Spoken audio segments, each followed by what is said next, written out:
Hello বন্ধুরা, আসসালামু আলাইকুম। আগামী 26শে মে থেকে কিন্তু এইচএসসি 2024-এর ভর্তির আবেদন শুরু হবে।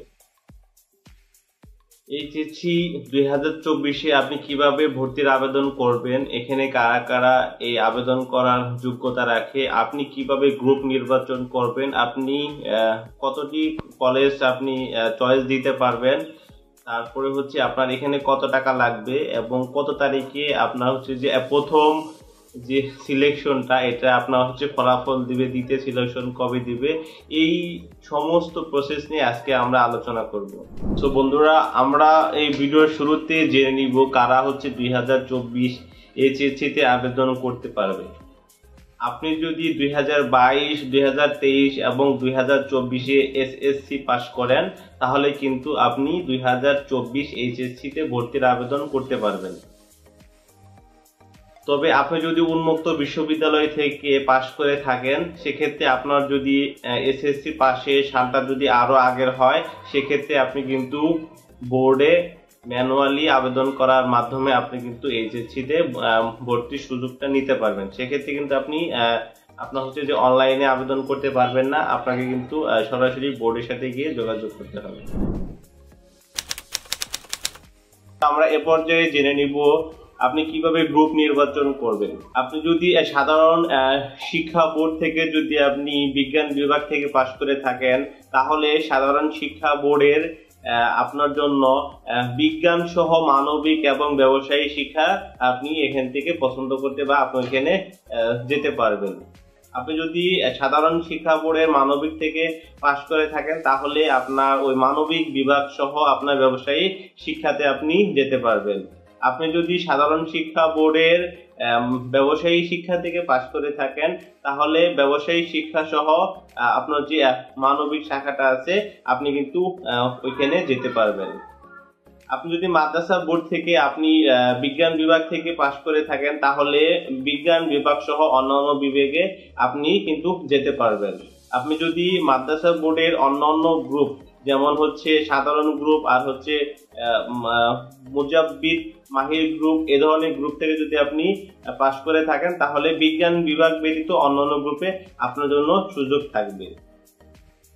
আর আপনি যদি ভোকেশনাল অথবা দাখিল ভোকেশনাল থেকে যদি পাশ করে থাকেন তাহলে আপনি সাধারণ শিক্ষা বোর্ডের বিজ্ঞান বিভাগ সহ অন্যান্য বিভাগেও আপনি এখানে ভর্তি হতে পারবেন।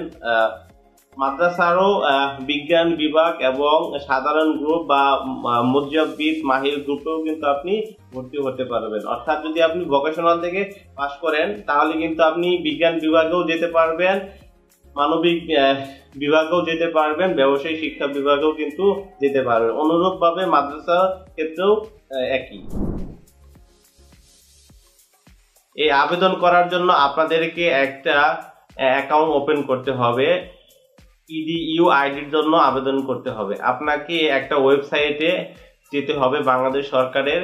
এই যে ওয়েবসাইটের ঠিকানা হচ্ছে www.xiclassadmission.gov.bd। এই যে ওয়েবসাইটে আছে আপনি এই ওয়েবসাইটে গিয়ে আপনার যে এসএসসির যে আছে রেজিস্ট্রেশন আছে, রোল নাম্বার আছে, তারপরে বোর্ড, তারপরে হচ্ছে আপনার পাশের সাল এবং হচ্ছে আপনার একটা মোবাইল নাম্বার সহ এখানে কিন্তু একটা অ্যাকাউন্ট ওপেন করতে হবে। এই যে অ্যাকাউন্ট ওপেন করার পরে আপনাকে একটা ইডিইউ আইডি দিবে। এই আইডি দিয়ে কিন্তু এই যে ওয়েবসাইটে আপনি লগ ইন করে আপনি কিন্তু এখান থেকে কলেজের কোন কোন কলেজে আপনি চুজ করবেন, কোন কোন কলেজটাকে আপনি পছন্দ করবেন, কোন কোন বিভাগে পছন্দ করবেন, সমস্ত কিন্তু এই যে অনলাইনের মাধ্যমে কিন্তু আপনাকে আবেদন করতে হবে।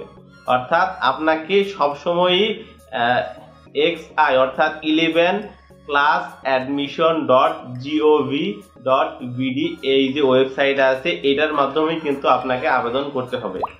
অ্যাকাউন্টটা ওপেন হয়ে যাওয়ার পরে আপনি 26 তারিখ থেকে 11 জুনের মধ্যে আপনাকে কিন্তু আবেদন করতে হবে এইচএসসি তে বিভিন্ন কলেজের জন্য। এখানে আপনাকে কিন্তু চয়েস দিতে হবে। এখন হচ্ছে আমরা জানবো যে কতগুলা কলেজ আপনি চয়েস দিতে পারবেন। আপনি সর্বনিম্ন 5টা এবং সর্বোচ্চ 10টা কলেজ আপনি চয়েস দিতে পারবেন এবং হচ্ছে যে আবেদন করতে পারবেন। এখন আবেদন ফি কত টাকা? আপনাকে হচ্ছে 150 টাকা দিয়ে আবেদন করতে হবে। তারপরে হচ্ছে আপনি কিন্তু সর্বোচ্চ 10টার বেশি কলেজ দিতে পারবেন না। তবে আপনার জন্য আপনি যদি একই কলেজের বিভিন্ন বিভাগে যদি আবেদন করতে চান সেক্ষেত্রে কিন্তু সমস্যা নেই। অর্থাৎ আপনি একটা কলেজের বিজ্ঞান বিভাগও পছন্দ করলেন, সেক্ষেত্রে মানবিক এবং হচ্ছে যে ব্যবসায়ী শিক্ষা বিভাগ সেখানেও কিন্তু আপনি পছন্দ করতে পারবেন। সেক্ষেত্রে কিন্তু ওই 10টা কলেজের ভিতরেই কিন্তু সমস্যা নেই। অর্থাৎ আপনাকে হচ্ছে সর্বনিম্ন 5টা কলেজ এবং সর্বোচ্চ 10টা কলেজের মধ্যে কিন্তু আপনাকে চুজ করতে হবে এবং এর সাথে আপনাকে 150 টাকা হচ্ছে আবেদন ফি লাগবে। ফিটা আছে 150 টাকা, সেটা আপনি ব্যাংকের কার্ড বা মোবাইল ব্যাংকিং যেমন বিকাশ, রকেট, নগদ এগুলোর মাধ্যমে কিন্তু আপনি খুব সহজে দিতে পারবেন। এখন আমরা জানবো হচ্ছে ফলাফল প্রক্রিয়া। 3টা পর্যায়ে এই যে এসএসসি 2024-এ ভর্তির যে ফলাফলটা, এটা 3টা পর্যায়ে ওরা ভাগ করে দিবে। একজন শিক্ষার্থী তার মেধা এবং কলেজের পছন্দ ক্রম অনুযায়ী কিন্তু যে কোনো একটা কলেজের জন্য নির্বাচিত হবে। আপনি যখন হচ্ছে একটা কলেজের জন্য নির্বাচিত হয়ে যাবেন, সেক্ষেত্রে আপনাকে বোর্ডের রেজিস্ট্রেশন ফি ও অন্যান্য ফি বাবদ 335 টাকা কিন্তু অনলাইনে জমা দিয়ে আপনাকে কিন্তু আপনার ভর্তিটা কনফার্ম করতে হবে। আপনি যদি 335 টাকা কিন্তু যদি জমা না দেন তাহলে কিন্তু আপনার এই ভর্তিটা কিন্তু কনফার্ম হবে না। সো হচ্ছে আপনি যখন সিলেক্ট হয়ে যাবেন যে কোনো একটা কলেজে, আপনার যদি পছন্দ হয় তাহলে ওই আপনি অনলাইনে 335 টাকা জমা দিয়ে আপনার ভর্তিটা কিন্তু কনফার্ম করে নেবেন। আচ্ছা, এখন আমরা জানবো হচ্ছে মাইগ্রেশন প্রসেস। ধরেন আপনি যে কলেজের পছন্দক্রম দিয়েছেন সেখান থেকে আপনার যে 1 নাম্বার যে কলেজটা ছিল আপনি ওইটা পেয়েছেন, সেক্ষেত্রে কিন্তু আপনার জন্য কোনো মাইগ্রেশনের সুযোগ নাই। অর্থাৎ আপনি 1 নাম্বার যে কলেজটা দিয়েছেন ওইটা কিন্তু আপনি পেয়ে গেছেন, অর্থাৎ আপনার জন্য মাইগ্রেশন প্রযোজ্য নয়। এখন অনেকেই যেমন হচ্ছে চয়েস দিয়েছে 1, 2, 3, সেক্ষেত্রে যদি সে 3 নাম্বার কলেজটা যদি আপনার তার প্রাথমিক পর্যায়ে চলে আসে, তার জন্য কিন্তু মাইগ্রেশনের সুযোগটা থাকবে। সে কিন্তু 2 বার মাইগ্রেশন করার সুযোগ পাবে।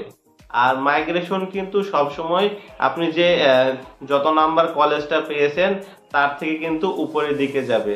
অর্থাৎ আপনি যদি 3 নাম্বারটা পেয়ে থাকেন, পরবর্তীতে যদি মাইগ্রেশনটা আপনি চালু রাখেন, সেক্ষেত্রে যদি পরবর্তীতে চেঞ্জ হয় তাহলে কিন্তু আপনার 2 নাম্বার কলেজটা কিন্তু আপনার আসবে, অথবা 1 নাম্বার আপনার কলেজটা কিন্তু আসবে। আপনার কিন্তু 3-এর পরে 4 বা 5 এই ধরনের কলেজ কিন্তু আসার কোনো সুযোগ নেই। মাইগ্রেশন সবসময় হচ্ছে উপরের দিকে যাবে, এই জিনিসটা মাথায় রাখবেন। তবে যারা হচ্ছে 1 নাম্বার কলেজটা চুজ দিয়ে 1 নাম্বার কলেজটা পেয়ে যাবেন, তাদের জন্য মাইগ্রেশন প্রযোজ্য হবে না। অ্যাকাউন্ট কিভাবে করবেন, ইডিইউ আইডি আপনি কিভাবে পারবেন, এই বিষয়টা আমি দেখাবো। এখন হচ্ছে বাংলাদেশ শিক্ষা বোর্ডের যে সার্ভার থেকে আমরা আবেদন করব, এই সার্ভারটা এখনো চালু হয় নাই। সো আমরা হচ্ছে এটা দেখাতে পারছি না।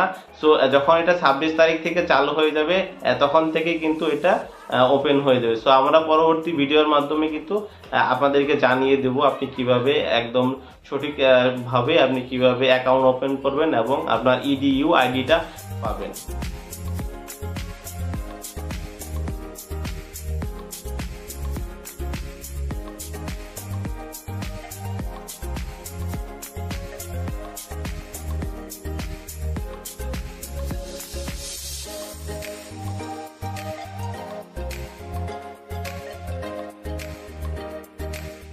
সো আপনারা এতক্ষণ ধরে আমার এই ভিডিওর সাথে থাকার জন্য অবশ্যই আপনাদেরকে ধন্যবাদ, এবং এই ভিডিওটা আপনি আপনার বন্ধু বান্ধবদের কাছে শেয়ার করে দিবেন। সো আজকের মতো এখান থেকেই বিদায় নিচ্ছি। আমি আল আমিন।